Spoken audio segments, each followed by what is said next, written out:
देश दुनिया की हर वड्डी खबर दे लई हुणे डाउनलोड करो number 1 news app Dainik Savera times. तानाशाही से चलेगा क्या? तानाशाही से चलेगा क्या? आप वकील हो। तानाशाही से चलेगा क्या? तानाशाही से चलेगा क्या? आप वकील हो। आज जो बिल जो दिल्ली गवर्नमेंट के बारे में विधायक जो लाया गया है, मैं कहूंगा कि वैसे तो ये केंद्र सरकार जो है वो राज्यों के अधिकारों का हनन करने की स्पेशलिस्ट है, चाहे वो खेती कानूनों के जरिए हो जो कि स्टेट सब्जेक्ट है लेकिन वनज और व्यापार लिख के यहां से पास कर दिया गया, चाहे वो राज्यपालों के जरिए हो।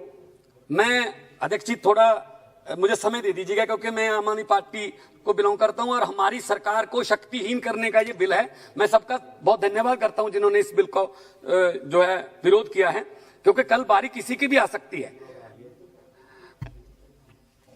उपाध्यक्ष जी 22-23 साल से बीजेपी सत्ता से बाहर है दिल्ली से, तो इनको हार हजम नहीं हो रही। खुद इलेक्शन भी लड़ते हैं, चलो ठीक है, डेमोक्रेटिक राइट है सबका, विचारिक मतभेद हो सकते हैं।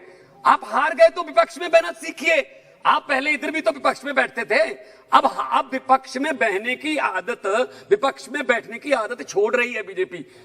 मध्य प्रदेश में बीजेपी के लिए वोट नहीं किया था लोगों ने, लेकिन जहां चुनाव से नहीं आते वहां उपचुनाव से आ जाते हैं। कर्नाटका में बीजेपी के लिए वोट नहीं किया था, उपचुनाव से आ जाते हैं। तो अभी जब संवैधानिक पीठ जो सुप्रीम कोर्ट की उसने फैसला दिया 2018 में कि 3 विषयों को छोड़कर बाकी सब दिल्ली की चुनी हुई सरकार चलाएगी, तो ये लाट साहब का डंडा क्यों लाया जा रहा है यहां?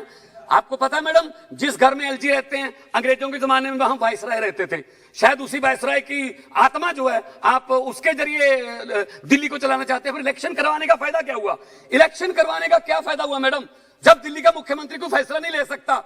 आप मुझे बता दीजिए। और उस आदमी को जो मेगासेस अवार्ड विनर है उसको पता नहीं नार्किस्ट नाली का कीड़ा पता नहीं ये वो ऐसा आदमी है जिसने कहा कि मेरा 5 साल का काम देख लो। दिल्ली की जनता को कहा अगर काम अच्छे लगते हैं तो वोट कर देना, वरना नहीं।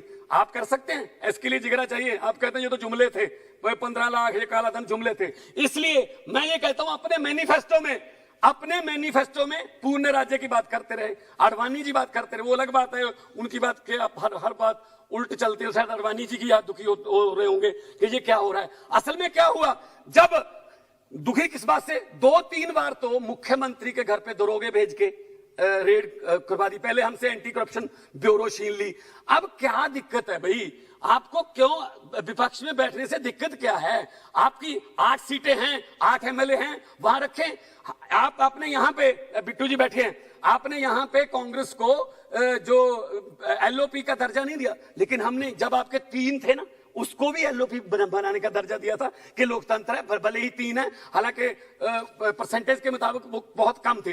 तो मैं ये कहना चाहूंगा, जब हमने स्टेडियम नहीं दिए किसानों को, वहां पे आप जेल बनाने के लिए स्टेडियम मांगे थे, तब से हमारे मुख्यमंत्री पर और हमारी सरकार से नाराज चल रहे हैं। जनाब कौन चलाता है सरकार ये तो सबको पता है।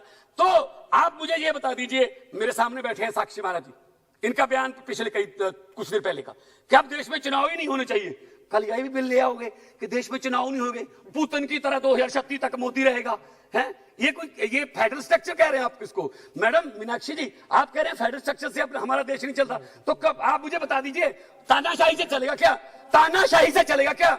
आप वकील हो, इसका मतलब ये नहीं है आप वकील हो, इसका मतलब ये नहीं है कि आप यहाँ केस लड़ रहे हो। आप लोकतंत्र की हत्या कर रहे हो। अरे कल आप कह दोगे कि जो राज्यसभा में चुने हुए दिल्ली के 3 सांसद हैं, वो किसी वोटिंग में भी नहीं हिस्सा ले सकते, वो किसी डिबेट में नहीं आ सकते, क्योंकि वो तो उन एमएलए ने चुने हैं जिनके पास शक्ति नहीं है। किस तरफ लेके जा रहे हैं देश को आप? थोड़ा बहुत तो ख्याल कीजिए। मैं यही कहना चाहता हूं मैडम, मैं यही कहना चाहता हूं, दिल्ली देश का दिल है। दिल्ली के स्कूलों की बात दिल्ली के अस्पतालों की 73% दिल्ली को बिजली जीरो बिल आता है, और दिल्ली के जहां 70 सालों तक पानी नहीं पहुंचा वहां तक पानी पहुंचा दिया। और दिल्ली के, आप मुझे बता दीजिए, प्रधानमंत्री जिस ट्रंप के लिए वहां पे प्रचार करके आए थे, उसकी पत्नी क्या एमसीडी के स्कूल देखने आई थी? स्कूल दिखाया केजरीवाल का, और केजरीवाल को बैन कर दिया, वहां नहीं आ सकते। दिल्ली के अस्पतालों में इलाज फ्री है। दिल्ली में एक जज का बेटा, एक रिक्शे वाले का बेटा और एक डिप्टी कमिश्नर का बेटा एक ही बेंच पर पढ़ रहे हैं, क्योंकि केजरीवाल ने, मनीष सिसोदिया ने ये शिक्षा जो है प्रणाली, मैडम 1 मिनट तो दे दीजिए, जितनी देर मीनाक्षी जी घंटी के बाद बोली थी वो तो दे दीजिए। इनको क्या हो रहा है? आप दिल्ली को तानाशाही तरीके से लाट साहब के डंडे से चलाना चाहते हो। बिल्कुल गैर संवैधानिक है, बिल्कुल संविधान की हत्या है, ये लोकतंत्र की हत्या है, और इस बिल को तुरंत वापस लेना चाहिए, ताकि आप अगली बार तुम जीतिए ना भाई, अगली बार तुम जीतिए ना। पहली बार हुआ है मैडम, लास्ट में पहली बार हुआ है देश की हिस्ट्री में कि 90% से ज्यादा बहुमत लेके कोई सरकार आई है। आप आप हार को बर्दाश्त नहीं कर सकते।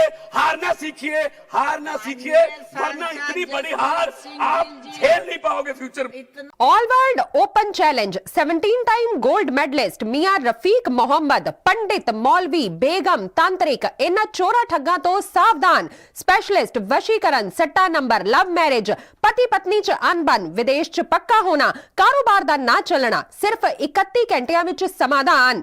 फ्री मियां रफीक मोहम्मद। मोबाइल 84 374 94 647 84 374 94 648। पंडित राधे शर्मा, चमत्कार ਹੁੰਦੇ ਵੇਖੋ ਆਪਣੀਆਂ ਅੱਖਾਂ ਦੇ ਸਾਹਮਣੇ। 24 ਘੰਟੇ ਵਿੱਚ ਪਾਓ ਹਰ ਪਰੇਸ਼ਾਨੀ ਦਾ ਹੱਲ। ਮੁਸਲਮਾਨੀ, ਰੂਹਾਨੀ ਤੇ ਕਾਲੇ ਇਲਮ ਦੇ ਬਾਦਸ਼ਾਹ, ਮੇਰੇ ਕੀਤੇ ਨੂੰ ਮੇਰੇ ਤੋਂ ਇਲਾਵਾ ਕੋਈ ਕੱਟ ਨਹੀਂ ਸਕਦਾ। ਮੋੜੀ ਵਸ਼ੀਕਰਨ ਕਰਵਾਓ, ਮਨਚਾਹਾ ਪਿਆਰ ਪਾਓ, ਲਵ ਮੈਰਿਜ, ਸੌਤਨ ਦੁਸ਼ਮਨ ਤੋਂ ਛੁਟਕਾਰਾ, ਤਲਾਕ केस, ਜ਼ਮੀਨੀ ਝਗੜਾ, ਨੌਕਰੀ, ਕਾਰੋਬਾਰ ਚ ਰੁਕਾਵਟ, ਵਿਦੇਸ਼ ਯਾਤਰਾ, ਲੋਟਰੀ ਤੋਂ ਤੁਹਾਨੂੰ ਮਿਲੇਗਾ ਜਾਂ ਨਹੀਂ, ਸੱਚਾਈ ਜਾਣੋ। ਲੋਟਰੀ ਨੰਬਰ ਪਾਓ 649 ਹੋਵੇ ਜਾਂ ਲੋਟੋ ਮੈਕਸ, ਤੁਹਾਡੀ ਹਰ ਗੱਲ 100% ਗੁਪਤ ਰੱਖੀ ਜਾਵੇਗੀ। ਪਿਆਰ ਵਿੱਚ ਧੋਖਾ ਖਾਏ ਪ੍ਰੇਮੀ ਪ੍ਰੇਮਿਕਾ ਇੱਕ ਵਾਰ ਜ਼ਰੂਰ ਮਿਲੋ, ਮੈਂ ਤੁਹਾਡਾ ਪਿਆਰ ਟੁੱਟਣ ਨਹੀਂ ਦੇਵਾਂਗਾ। मोबाइल 98 768 045 80 85 588 38 617।